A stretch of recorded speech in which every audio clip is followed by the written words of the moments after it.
A paz do Senhor, meus irmãos, que a graça e a misericórdia do Senhor Jesus sejam com todos. Sou grato a Deus por sua vida, por você que sempre nos acompanha aqui no canal, vendo os nossos subsídios, compartilhando, comentando. Obrigado por teu carinho em fazer parte da nossa família da Escola Bíblica Dominical. Eu já quero pedir para você que gosta da Escola Bíblica Dominical, que você compartilhe esse vídeo com aquelas pessoas que também gostam da Escola Dominical. Agora, se você conhecer alguém que odeia a Escola Dominical, compartilha com ele também, tá?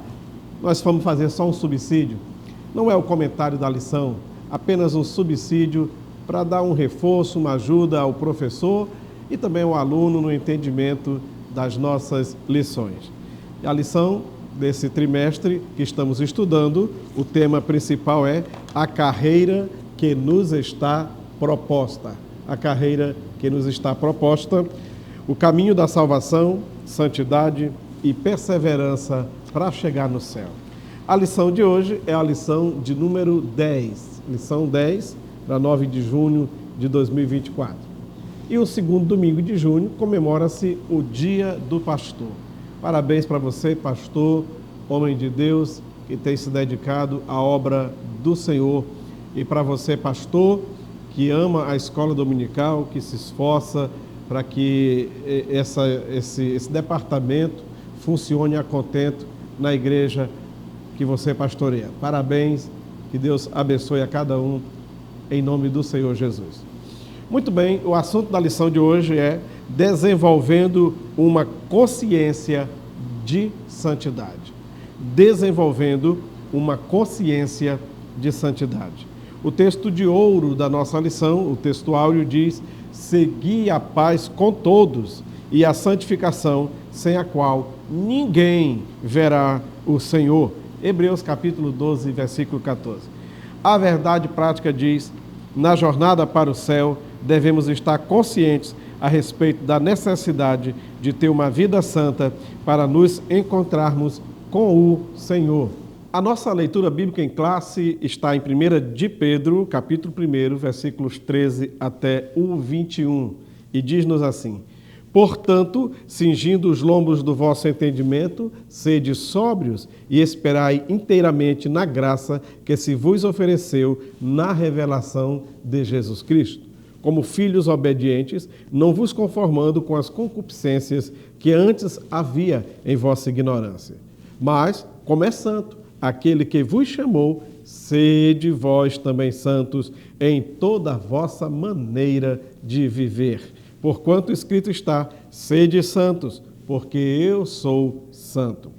E se invocais por Pai aquele que, sem acepção de pessoas, julga segundo a obra de cada um, andai em temor durante o tempo da vossa peregrinação, sabendo que não foi com coisas corruptíveis como prata ou ouro que fostes resgatados da vossa vã maneira de viver que, por tradição, recebestes de vossos pais, mas com o precioso sangue de Cristo, como de um cordeiro imaculado e incontaminado, o qual, na verdade, em outro tempo foi conhecido ainda antes da fundação do mundo, mas manifestado nestes últimos tempos por amor de vós.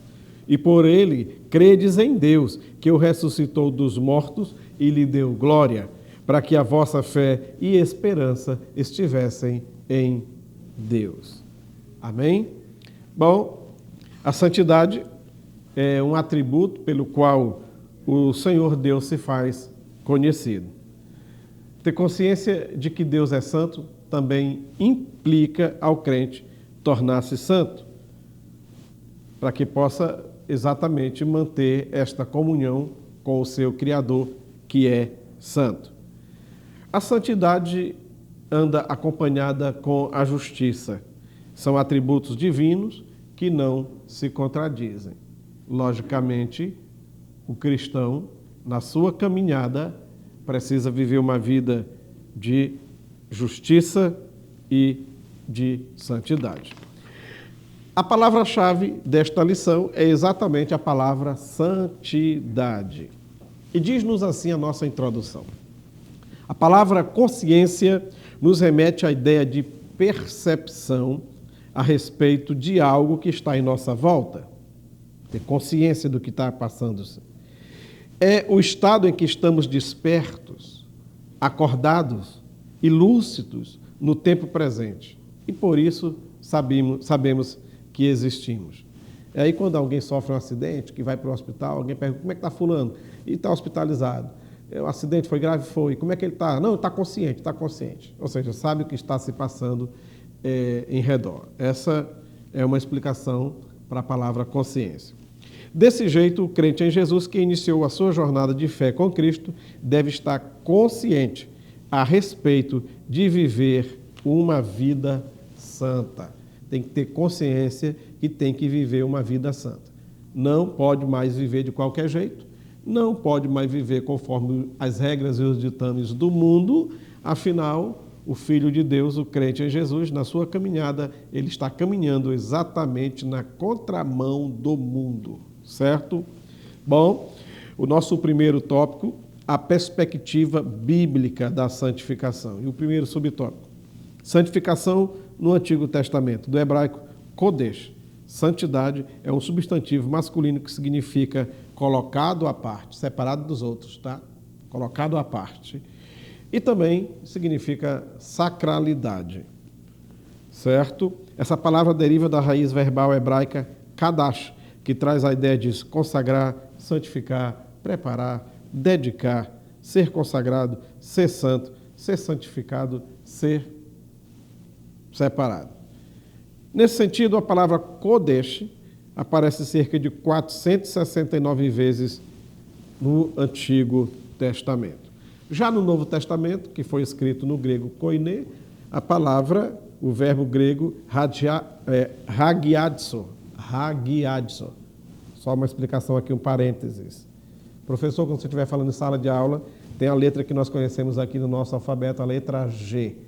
Mas no grego, ela é a letra gama, então é sempre fechada. Não é hagiadson, é hagiadson, certo? Hagiadson quer dizer santificar.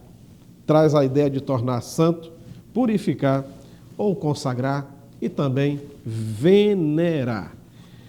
A santidade exigida pela palavra é o terceiro subtópico que diz assim: em nossa jornada cristã rumo ao céu, a palavra de Deus exige santidade em todas as áreas da nossa vida. Não é opcional. Viver em santificação não é opcional, é uma exigência de Deus, tá?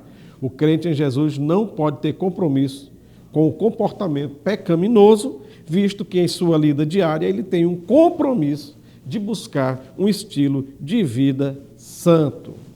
Há quem diga assim, mas não dá, como é que pode a pessoa viver nesse mundo, um comedor de arroz com feijão, dizer que é santo? Dá. Foi o próprio Deus que disse, sede santo, porque eu sou santo. É exigência de Deus. Então você vai ouvir o burburinho das pessoas à sua volta ou vai ficar com o que Deus diz? Ser santo não é fácil, mas não é impossível. Viver em santificação não é fácil. Fácil é viver conforme a vontade do mundo, o que o mundo oferece e o que o diabo gosta. Porque o caminho é largo e a porta também. Já aqui o caminho é estreito, a porta também é estreita. Certo? Viver em santidade e em santificação não é fácil, mas não é impossível. A santificação acontece enquanto a gente está aqui, vivendo, trabalhando, cuidando das nossas coisas, do nosso dia a dia, dos nossos afazeres. Santificação não é um processo para depois que morre, que alguém vai ter que beatificar e tudo, e provar por A mais B que a pessoa viveu assim, assim, etc. e tal, que fez milagre, então agora santifica essa pessoa. Não, senhor. A santificação não é terceirizada, não é outro ali que vem de fora para dizer que eu sou santo e me tornar santo. Depois que eu morri, depois que morre é fácil fazer santo, não peca mais, morto não mente mais, não rouba mais. É muito fácil fazer santo quem já morreu. Agora a palavra exige que nós sejamos santos agora. Vivamos em santidade agora. Enquanto estamos negociando, comprando, vendendo, conversando com as pessoas no dia a dia da vida, no trabalho, na escola, na faculdade. Santificação é uma ação de fugir das más companhias, entendeu? Deixar de lado os maus costumes, a idolatria, a pecaminosidade e procurar fazer a vontade de Deus e viver conforme os padrões estabelecidos na sua palavra, a Bíblia Sagrada. Certo? A santificação e seus estágios. Em primeiro lugar, falando aqui da realidade da santificação, em primeiro lugar, a santificação é um ato de separação do mundo. Mas como assim? Nós não vivemos aqui nesse mundo? Negociamos, compramos e vendemos? Como é a separação do mundo? Estamos no mundo, mas não somos do mundo. Essa é a diferença. Tá? Jesus, em João capítulo 17, orando pelos discípulos e orando até mesmo por aqueles que ainda o aceitariam no futuro, ele diz assim: Pai, eu não peço que o Senhor os tire do mundo, mas que os livre do mal. Então a gente tem que viver em santificação exatamente onde está imperando o pecado, onde está reinando a idolatria, a pornografia e a impureza. A gente precisa estar em santificação. Se vivêssemos num ambiente onde tudo já é santo, não precisaria esforço para se santificar. O esforço exige exatamente porque nós estamos vivendo num lamaçal de pecado que é este mundo. Nós estamos no mundo, mas nós não somos do mundo. E a gente tem que viver uma vida cristã como um barco. O barco só presta na água. Agora, não presta água no barco, tá? O barco tem que estar na água, no rio, no mar, nos oceanos. Ótimo, uma maravilha, o barco na água. Agora, a água no barco, aí não dá certo. Nós estamos no mundo, agora o mundo não pode estar em nós. Nós estamos vivendo neste mundo, trabalhando neste mundo, criando nossos filhos, estudando, fazendo tudo aqui neste mundo. Porque nós estamos nesse mundo igual o barco. Porém, o mundo não pode entrar na minha vida, no meu casamento, na minha família, na igreja onde eu estou, onde eu frequento, onde eu congrego. Não. A igreja está no mundo, mas o mundo não pode estar na igreja. Isto é viver em santificação. Você pode viver com qualquer pessoa, igual Daniel, lá na Babilônia. Ele estava num antro de perdição, um lugar propício para pecar. Ele tinha juventude, provavelmente beleza. Ele tinha conhecimento, inteligência e era um dos ministros do rei da Babilônia. Porém, ele não se deixou levar pelas tentações, certo? Ele procurou viver em santificação durante toda a sua vida na Babilônia. O sistema de governo e de vida do lugar influenciou muitas pessoas, mas não influenciou Daniel. Ele é que foi uma boa influência naquele lugar, certo? Ele viveu em santidade e em santificação. Bem, o segundo estágio, o primeiro aqui, estágio, a gente viu, da santificação, é um ato de separação do mundo. Em segundo, ela é um processo cujo propósito é levar o cristão a ficar cada dia mais parecido com Cristo. Então, ela é um processo que abrange pelo menos 3 estágios. Santificação inicial e posicionar, quando você se posiciona e diz: agora eu vou ser crente, agora eu vou servir a Deus, eu não quero mais isso, eu não quero mais fazer a vontade da carne, a vontade do diabo. E você toma posição. Esse é o primeiro estágio. Resolve mudar de vida. Segundo, é a santificação progressiva. É na vivência, na leitura da palavra, na oração, da comunhão com Deus. Você vai, aos poucos, perdendo todo aquele trejeito, mudando o vocabulário que outrora você tinha e vai aderindo outras palavras ao seu vocabulário de crente agora. E alguém te encontra 5 anos depois de que você se converteu, 5 anos a pessoa não te via e agora te vê e diz: fulano, o que foi que aconteceu? Eu estou lhe achando diferente. Mas como diferente? Você está achando diferente do meu cabelo? Não, não é o cabelo. Tem alguma coisa diferente em você que eu não sei o que é. É a hora que o crente sorri e diz: eu agora sou crente. Eu aceitei a Cristo, estou na igreja, estou servindo a Deus, já me batizei nas águas. A pessoa: então é isso. O processo da santificação muda a gente. Não tem como você ser crente e continuar com a mesma linguagem que você tinha.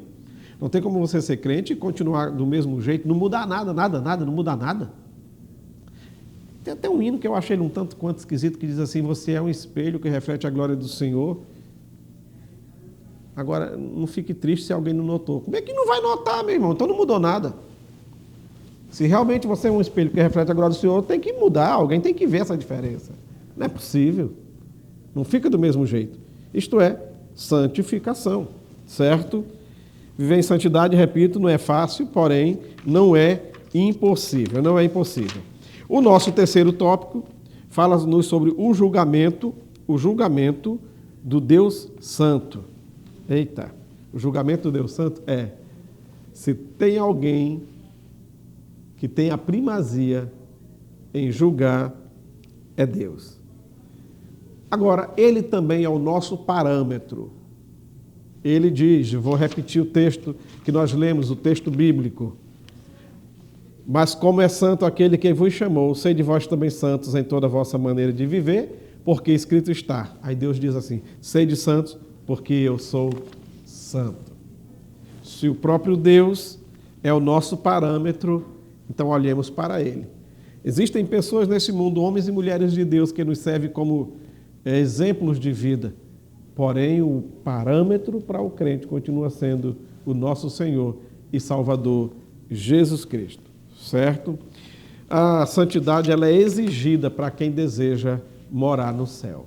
As pessoas vão vivendo a sua vida aí de qualquer jeito, sem querer saber de Deus, sem servir a Deus, sem amar a Deus, sem fazer a vontade de Deus. Aí, quando morre, os parentes querem a qualquer custo colocar essa pessoa do lado de Deus, lá no velório.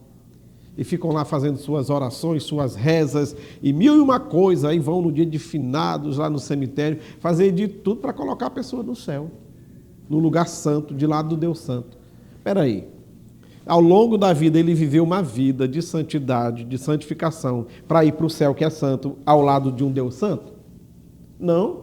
Pois depois que morre, acabou-se. A Bíblia diz que depois que morre, vem aí apenas o juízo. Para quem morreu em salvação, o juiz do trono branco para receber recompensa. Para quem morreu sem salvação, eu confundi aqui. Tribunal de Cristo para receber recompensa. E para quem morreu sem salvação, o juiz do trono branco, o juízo final, para depois ir para o lago de fogo. Então, depois que morre, não tem jeitinho mais, não. Antes de passar para o lado de lá, a pessoa já tem que viver em comunhão. Aí o sujeito vive aqui mentindo, roubando, adulterando, fazendo mil e uma coisa ruim, uma vida desgraçada, nada de santidade. Aí quando morre, querem botar do lado de Deus. É até uma falta de respeito para com o morto, que nunca quis viver uma vida de santidade, agora a família quer botar ele no céu à força. Se ele nunca quis viver uma vida de viver no céu, nunca teve um padrão de vida conforme a palavra de Deus, tudo que era pecado abraçava. Ao invés de fugir do pecado, abandonar o pecado, não, abandonou Deus, abraçava o pecado. Agora dizendo que ele está num lugar melhor do que nós, agora ele está com Deus. Que conversa? Isso é uma mentira para consolar a família, que a família fica até pensando, será mesmo? Muito bem. A santificação. A santificação, ela é um processo. Ninguém diz assim, pronto, aceitei Jesus agora, já estou 100% santo. Não, você está salvo. A pessoa que aceita Cristo de verdade mesmo, de todo o coração, com sincero arrependimento, naquele dia, se ele morrer no mesmo dia, ele está salvo. Tá? Lá na cruz, hoje estarás comigo no paraíso, Jesus disse para um dos ladrões. Se o outro também tivesse se arrependido, no mesmo dia também estaria salvo. Então a salvação acontece na hora do arrependimento e na hora que se converte, ok? Beleza. Porém, se a pessoa não morrer naquele dia, e ele vai vivendo um dia, 2 dias, 3 dias, uma semana, um mês, 2 meses, 1 ano, 10 anos, 20 anos, essa caminhada tem que caminhar em santificação. Certo? Vou repetir. Se a pessoa se converte na hora da morte, está ali ensanguentado, acidentado no asfalto, morrendo, e chega e arrepende-se de coração, e alguém ora por ele, e ele confessa a Cristo, está salvo. Está salvo. A pessoa está ali na UTI, um médico, ou até mesmo um enfermeiro, fala para a pessoa no seu último momento de vida e ele sinceramente se arrepende, confessa a Cristo, está salvo. Mas ele não se batizou em água, mas está salvo. Agora, se a pessoa está aí, com a sua saúde, andando para cima e para baixo, fazendo tudo o que pode fazer, está saudável, está tudo bem, está vivendo, e não vive em santificação, aí é problema. Aí é um problema. Então, a santificação ela é um processo, ela é a mortificação da carne. Como assim a mortificação da carne? Não da carne, matéria, mas carne no sentido pecaminoso, tá? O desejo carnal, o sentimento carnal, todo aquele parâmetro carnal de vontade de fazer o que Deus proíbe, certo? Então é um processo de mortificação da carne e seus desejos, a santificação é uma ação. O que mentia não mente mais, o que roubava não rouba mais, o que adulterava não adultera mais, e assim vai vivendo a vida de santificação, sempre abandonando os velhos costumes. O que mais? A santificação é um mandamento. É um mandamento. Segui a paz com todos e a santificação sem a qual ninguém verá o Senhor. Ninguém. Segui a paz com todos e a santificação sem a qual ninguém verá o Senhor. É um mandamento. O que mais podemos falar sobre a santificação? Que a santificação é viver uma vida dedicada para Deus. Você trabalha de quê? Você é marceneiro? Faça isso para a glória de Deus. Você é mecânico? Seja um mecânico para a glória de Deus. Você é advogado? Seja um advogado para a glória de Deus. Tudo que fizermos, façamos em dedicação a Deus, colocando Ele em primeiro lugar. Certo? A exigência de vivermos em santificação continuamente é exatamente porque ninguém na caminhada alcança 100%. 100% só Jesus. Ninguém pode dizer assim, eu não preciso mais me preocupar com esse negócio de santificação, que eu já cheguei a 100%, eu já estou 100%, não existe isso. Não existe. É por isso que Paulo falou uma certa vez, viver para mim é Cristo e morrer é lucro. Por que morrer é lucro? Naquele momento, Paulo tinha convicção da sua salvação, da sua comunhão com Deus, e ele sabia que se morresse naquela situação, ele jamais perderia a sua salvação, porque morreu garantido. Agora, enquanto estamos vivendo, estamos sujeitos a pecar. Estamos sujeitos a cair em tentação. E é por isso que precisamos viver em constante santificação, resistindo à vontade de pecar, à vontade de desobedecer a Deus. Façamos o possível para não entristecer o Espírito Santo de Deus. Que o Senhor Deus nos abençoe, que Ele nos guarde no seu amor, não só hoje, mas para sempre. Obrigado por você ter assistido, ter acompanhado até aqui esse nosso vídeo. Curta, compartilhe, comente, se inscreva no nosso canal. Que Deus te abençoe, uma ótima escola dominical e até o nosso próximo subsídio, se Deus quiser. A paz do Senhor.